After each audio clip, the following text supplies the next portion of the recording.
What's up, extraordinary people? I'm Daniel, and today we're going to talk about Indiana Jones and the Dial of Destiny. This is the fifth film in the Indiana Jones franchise, and the first not to be directed by Steven Spielberg, instead being directed by James Mangold, who brought us such films as Ford vs. Ferrari, Logan, and Walk the Line. Seriously, he's directed a ton of great movies. Now, Indiana Jones is a very special character to me, as he is to many people. I actually loved this character before I even saw any of his films. My first experience of Indiana Jones was actually the Indiana Jones Epic Stunt Spectacular at Disney's Hollywood Studios at Walt Disney World, or as it was then called, Disney MGM Studios, a very different park than it is today. Although that show is still there, thankfully. I was maybe 8 or 9 at the time, but I watched that show and I became obsessed with Indiana Jones. He was an adventurer, he went to cool locations, he fought bad guys, what's not to like? Not long after that, my dad showed my brothers and me a taped off the TV version of Raiders of the Lost Ark, and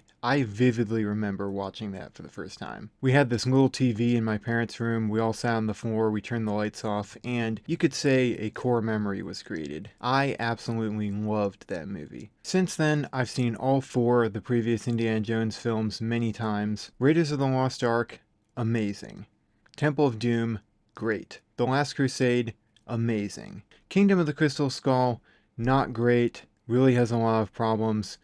But I still have fun with that movie. I don't think it's as terrible as some people say, but it's certainly not great, and certainly nowhere near the original 3. Now, I am under no pretensions that watching a new Indiana Jones movie in 2023 will in any way replicate the experience I had watching the original films as a kid. Obviously, a legacy sequel will not be as good as the originals, and I'm not the same person as I was then. The way I watch films as an adult is clearly different to how I watched them as a kid. And one final thing before I actually talk about the movie, I do not care about the controversies surrounding this movie, like, at all. I'm not even going to get into them in this video because a lot of them are really stupid. Honestly, I only care about one thing. I just want to see a good movie. So I only care about, is the movie good? And for me, with Dial of Destiny, the answer is, yeah, it's good.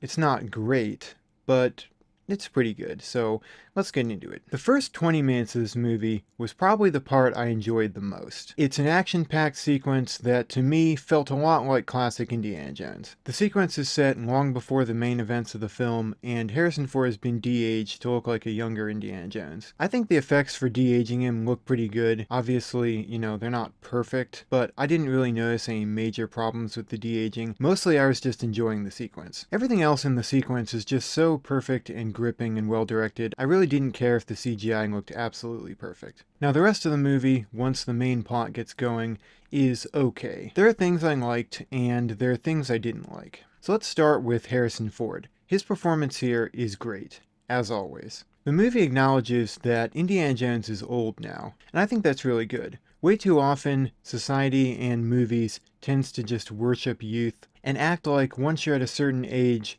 your life is just kind of meaningfully over and no longer valuable. And that's simply not true, and it's a perception that I think really needs to change. And I'm really glad that this movie works against that idea by showing us an older character who can still go on adventures and still do things that are valuable and meaningful. Mads Mikkelsen, who plays the villain in this movie, is also great. He's one of those actors who pretty much never turns in a bad performance. He plays a Nazi who works in the US space program, as many did in real life. But of course, behind the scenes, he has a plan that he's working on that I won't spoil, and his plan involves an ancient artifact called the Antikythera, or the Dial of Archimedes. This is actually based on a real historical object that could predict the positions of astronomical bodies, but in the movie it does something different. I'm not going to spoil the movie and tell you what the dial actually does, but it makes absolutely no sense whatsoever. And as the movie goes on, and you learn more about what the dial can do, it makes even less sense. Like, you would expect it to become clearer as the movie goes on, but it's kind of the opposite. Now, this movie in general is very breezy and well directed.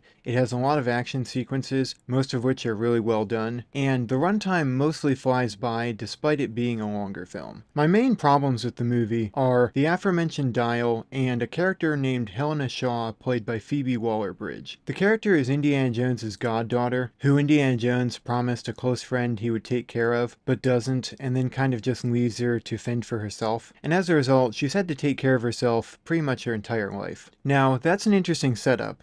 But my problem with this character is that she's just incredibly unlikable for most of the movie. She's very selfish. She only cares about money. She brags about the fact that she only cares about money. Now, none of those things are necessarily bad on their own. Obviously, if you're going to develop a character, you have to start somewhere. But this movie doesn't really develop her that much. Again, I'm not going to spoil anything, but what they do with her character just feels very underwritten and very underdeveloped. Through most of the movie, she's just this very unlikable character who's mean and arrogant and selfish for really no reason. And then towards the end of the movie, she kind of just changes, sort of. It's very weird, and I really would have wanted to see a much more nuanced, complex development of her character and really get into like who she is, why she's like this. I mean, we get some of that with the fact that Indiana Jones just left her to raise herself, but we never really delve into her character. She's just kind of this superficial, unlikable character. I really think this movie needed a lot more time to really develop this character and really sell her arc in a believable way, and it just didn't do that for me. And that's all I'll say. My final problem with this movie is the third act, which again I will not spoil, but I really did not like what they did with the third act and ending of this movie. I didn't completely hate it.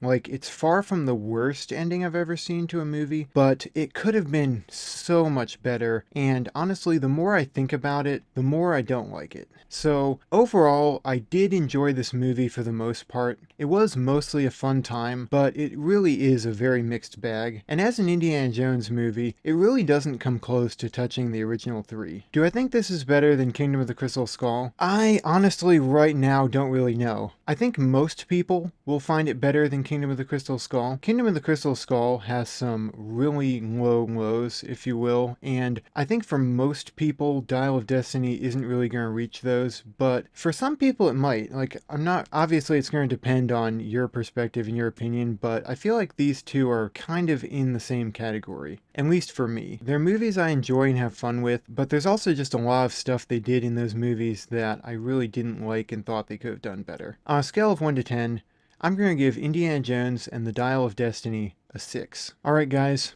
let me know what you think of Indiana Jones and the Dial of Destiny if you've seen it. Thank you so much for watching this video, and remember that you're extraordinary. I love all of you so much. Bye.